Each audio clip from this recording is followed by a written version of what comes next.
Okay, viewers, after a major crash of the equipment trying to do all the president from Israel arrival, lost a lot. Let's see what's going on in the world of protests.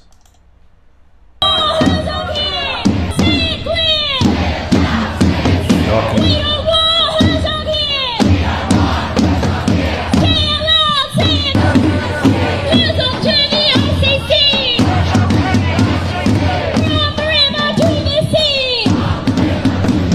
Okay, I'm going to stop there, viewers. They say from the river to the sea.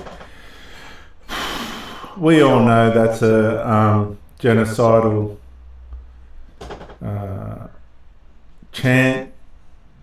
They can make up the excuses and say it's not, but it is. They want to wipe out the Jews, basically. That's what they're saying. Look at the eyes on this woman. Well, I don't understand why it's him that's coming here. If I understand that there's a lot of sorrow and grief happening because of what happened in Bondi. Religious leaders, sure, get some rabbis out here, something like that, but he's the president of a completely separate, it's a nation, but it's not a representation of the religion, and he is, as most people are saying, a war criminal. He has incited genocide. He said there's no innocents in Gaza. Okay, she said so, as most people are saying. She's not saying, oh no. It's all mixed up. It's all based on information that's not true.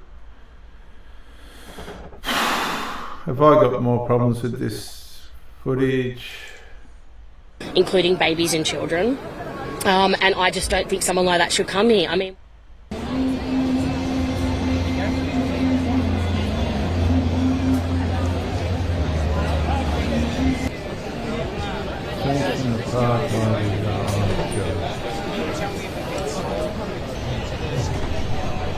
Stop arming Israel sanctions. Get involved in the campaign. An eye for an eye. Oh, come on. And inviting this man here at this time, conflating issues that have nothing to do with each other, just an appalling. It's got nothing to do with Australia. Of responsibility and humanity.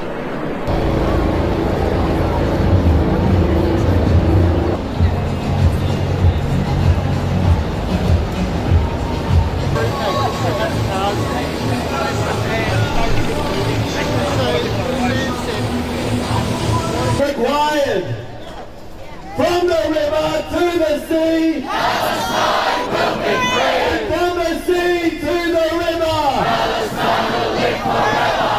Isaac Herzog, you can hide. Supports genocide and war crimes and mass murder. And although anti-Semitism of harassment, it's all lies. The land of one nation. This land always was and always will be from all.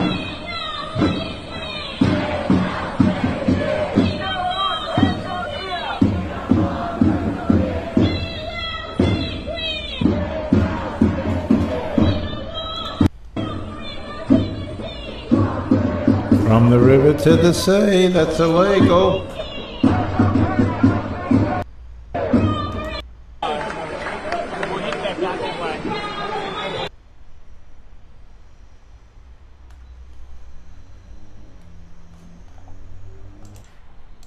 More now on those Sydney protests opposing the Israeli president's state visit. To discuss, New South Wales Premier Chris Minns joins me now live. Premier, good morning to you.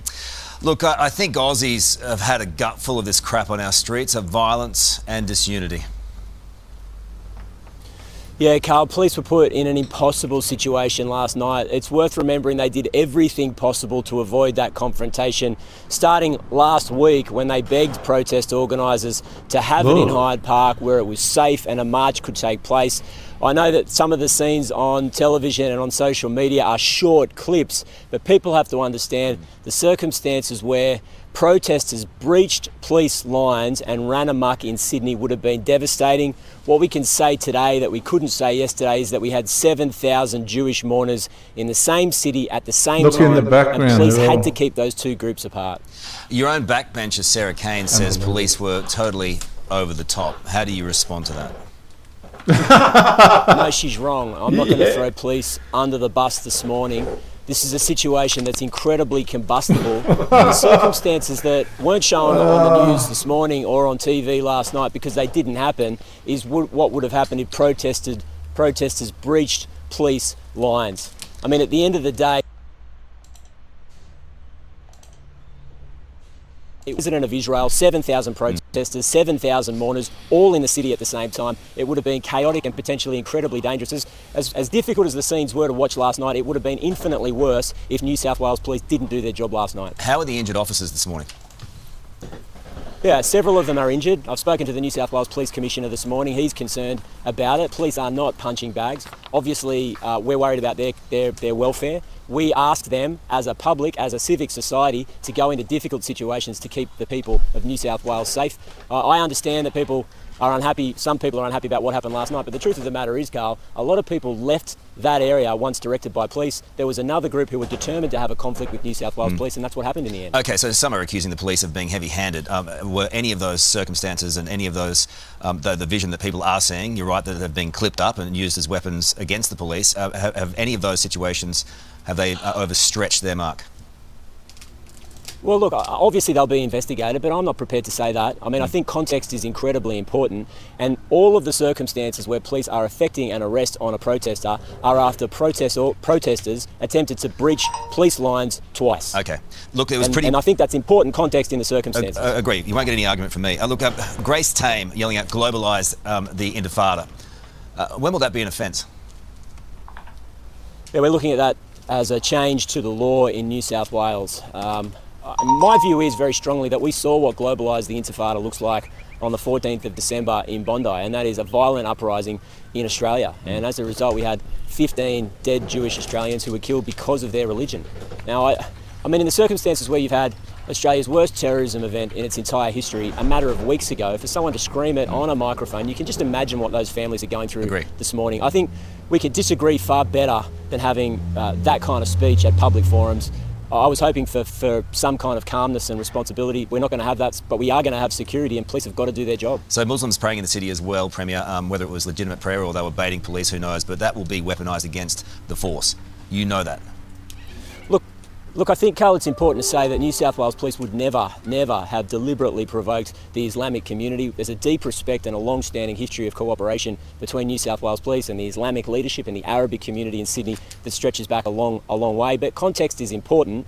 New South Wales Police were caught in a dynamic situation in the middle of a riot. Now, they don't want that kind of confrontation. Nobody does in this city. But I'm hopeful that discussions can take place between the Islamic leadership and New South Wales Police today, but I just urge people, when you're looking at individual clips, understand the context. New South Wales Police tried everything possible to avoid a conflict last night, starting a week ago when they asked protest organisers to do it from Hyde Park, not the middle of Town Hall. And as I said earlier, what we can say today that we couldn't say yesterday for operational reasons is that we had 7,000 Jewish mourners in the same city at the same time. Those two groups could not cross. As damaging as the scenes were on television last night, that would have been far worse in Sydney. Premier?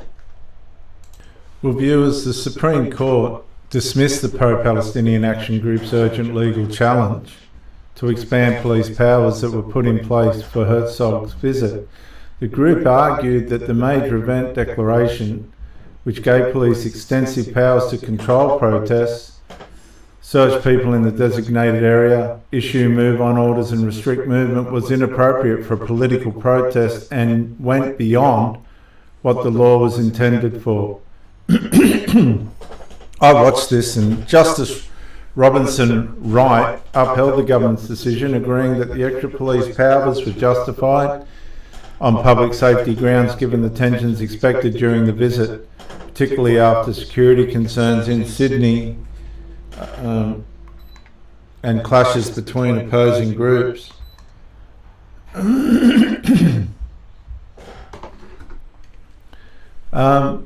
The judge dismissed the challenge without finding misuse or illegality in the government's actions, meaning the police powers remained in force for the duration of Herzog's visit.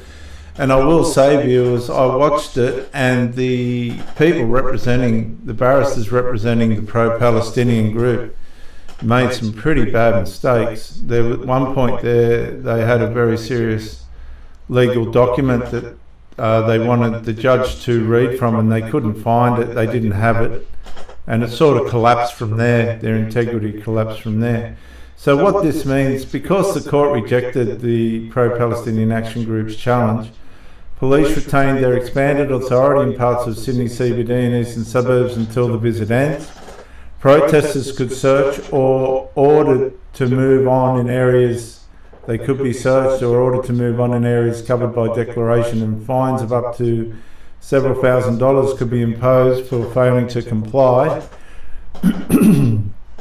Separate protest restrictions like bans and unauthorised marches in the areas also remain in force, though the pro-Palestine Action Group and its supporters continue to organise demonstrations regardless.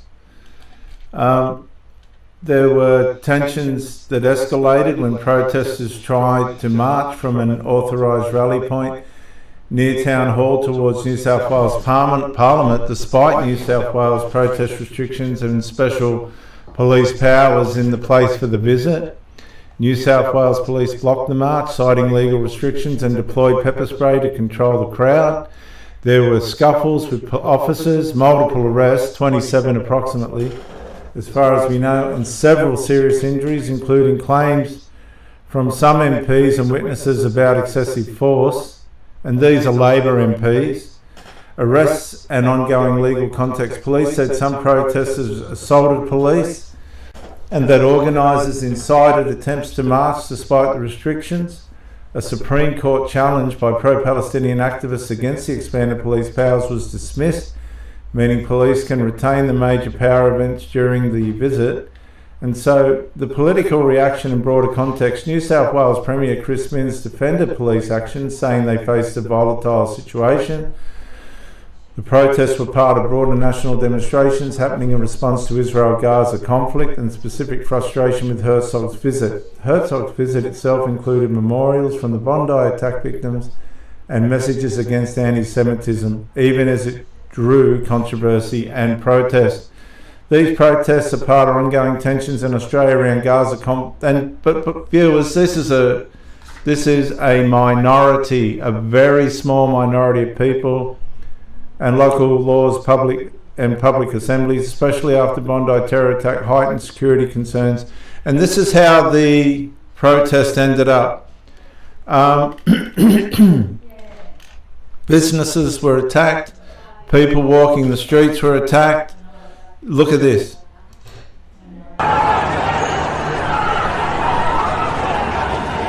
That's Sydney. What the fuck? Yep, complete anarchy. And that's what these pro-Palestinians will do. Unbelievable. They didn't listen to a thing, they didn't respect the judge. They're trying to cover the... No. Complete anarchy. They ruined... Yeah, there's a lot going on. It was terrible. Here's more scenes of the aftermath. They destroyed businesses, attacked public people. They weren't allowed to march. They've defied Justice Robertson Wright.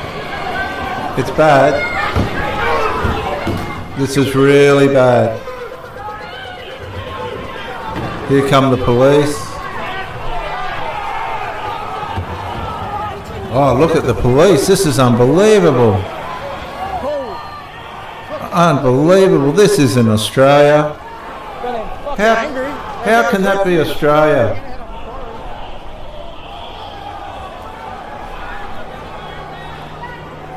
And this is all because of these pro-Palestinian fools. Oh, they're angry, the police. I've never seen Australia like this ever. Ever. He's got his button out. Unbelievable, unbelievable scenes. You know, viewers, my daughter's a police detective. She's a detective, and I feel for these people. These people are just doing a job, and they're up against these mugs. This isn't the Australian spirit at all.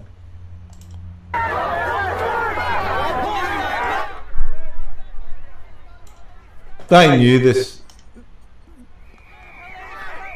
They knew this was going to happen. They knew. They've done it this time. They've blown it. Oh, look, they're fighting the police, even the sergeant. I've never seen things like this in Australia ever. This is next level. This is a whole new level of anarchy coming out of Islamic ideology, filtering its way into useless fools that believe they know about the Middle East. They've got no idea about the Middle East. None. None whatsoever. Absolutely none. Unbelievable. I've never seen anything like it. Not in Sydney. Well, look, they're swinging at the police. Something's got to be done. They've got to stop this. We've had enough of it. Now, what we're finding across the globe is Muslims taking it upon themselves to just stop and pray in the middle of footpaths, roads. They're blocking buses. They're blocking public events to pray. But this is why the people of the book, that's the Christians and the Jews, way back when Muhammad was trying to make a name for himself and he couldn't, they rejected him. The people of the book knew that Jesus explicitly tells people not to make a performance out of prayer and to pray privately. That's what the Lord said. The line you're thinking of is in the Sermon of the Mount. It's the Sermon of the Mount, Matthew 6, 5 through 6. Jesus says when you pray, don't do it like hypocrites who pray publicly to be seen. Instead, go into your room, shut the door and pray to your Father in secret. And God, who sees in secret, will reward you. He reinforces the same idea when he said straight after in Matthew 6, 7 and 8, don't pile up empty words like pagans because God already knows what you need. So the point is, viewers, never pray with anyone as far as it depends on you in public to create attention. Don't use prayer as a public image management situation. The private instruction is about motive, God-facing instead of audience-facing, and that's what these Muslims have done. They've created an audience for themselves to... they're defying the scriptures. I don't know what the Quran says for them to do, but this is so far out of order. It's got nothing to do with Western civilization. It's got nothing to do with what the Lord Jesus Christ advised. And watch this, it's disgraceful. And the police, you know what, it's about time, before this gets too far out of the hand, that the Christian Australian Police Force, based on the Christian constitutions, go scorched earth on this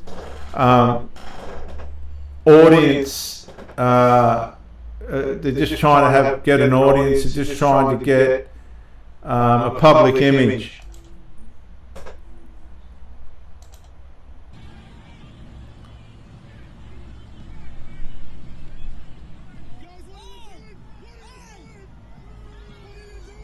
Yeah, they're not supposed to be there, see? Now they're going to make out they're just innocent victims. Oh, we're just innocent victims. No, you're not. You're not to make laws for yourselves. Go and pray somewhere else in your mosque.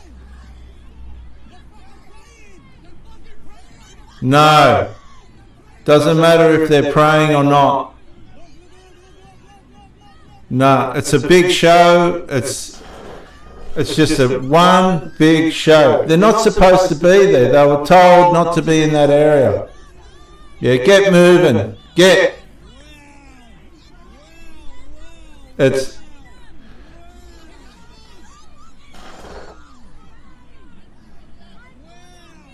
They're just trying to create a public image, and for the ignorant, that'll work. But for ones that know, that ain't working. I can tell you right now, that's just not what the scripture says to do. They were in a place that they shouldn't have been. It was a big setup for the police. They knew the police were coming, and the police went scorched earth on them, and so what if they were praying or not? They're not victims, they deliberately did it, and that's what they got. There's another image of the trouble, another image of the police being tormented by these pro-Palestinian fools. I've never seen scenes like this in Sydney before. As far as the Muslims are concerned, when people block footpaths or roads, or, you know, display themselves in public as being people of holiness, it's disrespectful and inconsiderate. That part's just basic physics plus basic manners, and other people exist. Ambulances exist, jobs exist. When it gets messy is blaming the Muslims like it's a single personality trait. What you're reacting to is usually a specific crowd at a specific place, and the real issue is behaviour and logistics, not somebody's religion stamped on their forehead. A more accurate way to frame what happened with the Muslims was disrespectful behaviour, blocking public access, ignoring permits, refusing to move when asked, treating public space like it belongs to them. That's basically the two things that aggravated the police. They were asked to move. They were asked to move and they refused. They ignored the police, and they treated the public space like it belonged to them, and it didn't. Okay, so that's basically what's happened, and this is one of the worst situations. They've completely disrespected the judge that said, you know, we'll go you halfway. They blew it. The pro-Palestinians have blown it. You know, the pro-Palestinian Hamas, ISIS supporters, they had their chance to prove themselves, and they did. This is exactly what they're about. Well, cities across the country descended into chaos overnight, with thousands taking to the streets to protest the arrival of Israeli President Isaac Herzog. The violence at its worst in Sydney, where dozens of people have been arrested and several police officers were injured.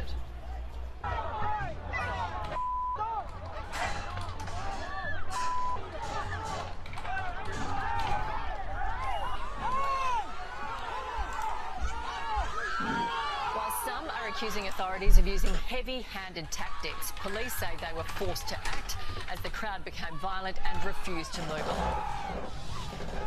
And for more, we're joined by Chris Minns, the Premier of New South Wales. Good morning. We are looking at vision of an officer. Absolutely disgraceful. Who had his hands in the air. No, that's in the heat of the moment. They were aggravating the police for how long? No. Look, Nat, I think it's very important that we don't judge police simply on a 15-second clip being played on social media. The circumstances leading up to that confrontation are incredibly important, and perhaps even more important than that is the fact that New South Wales Police and the government did everything possible to avoid a confrontation last night in the middle of Sydney, starting with saying to the organisers, can you do it in high... I just want to say something. Nicole Good, that got shot in Minnesota, and the other man, I forget his name, that got shot. This is a similar situation where they've aggravated the police to the point where they've got nothing left to do, nothing left in which they can do except try and arrest these people or try and push them back. Now, I haven't got a problem. That man, basically what I'm saying is that man has put himself in a situation with the police, he's done it to himself, where they've gone scorched earth, right? they've gone scorched earth. And fair enough too, because they were pushed to the limit. These people went ballistic later on in the night, absolutely ballistic. They attacked the public, they attacked businesses, they destroyed everything in their path, they attacked police. Hyde Park, can you do your march from there? And that was completely rejected by the organisers. Now, what's not shown on the video, because it didn't happen, is what would have happened if protesters had breached police lines in the middle of Sydney. It would have been chaos, even worse than the scenes that were reported on the news last night. So do you back the police doing that to that gentleman?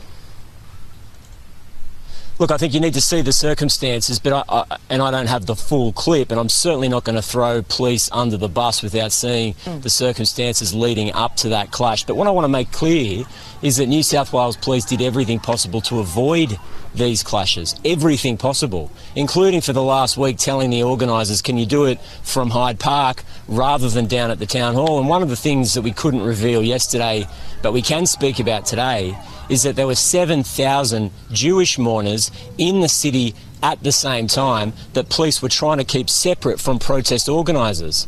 And if those two groups came together and police allowed a breach of that line, yeah, I appreciate the scenes on television didn't look good, but it would have been far, far worse. So yes, I support police in a very difficult set of circumstances. Of course they were trying to keep the public safe, and the record shows they did everything possible to avoid these confrontations. Yeah, look, we know it is a very difficult job, and we appreciate what is happening. There were also injured police officers in there? Yeah, we understand that up to 9 people were arrested for assaulting police, and we know of several police injuries as a result of the confrontation last night. Look, the protest organisers repeatedly told police There's the that it would be Muslims, they weren't peaceful, supposed that to there be would not there, they were marches, that the destroying crowd would attention for disperse. themselves, I've spoken making to them senior out police commanders themselves late out last to be night who said repeatedly victims. Classic example of using religion as a doorway to cause trouble. People did, but a group stayed behind who were intent on having a confrontation with police, and that's exactly what happened. 100%. The people praying and being dragged away, they don't look from the outset that they were being anything but peaceful? They were not supposed to be in that area. They were not, I'm going to say it again, supposed to be in that area. That's all there is to it. Do you know what? As innocent as it all seems, I know religion, I'm a theologist, that is a setup.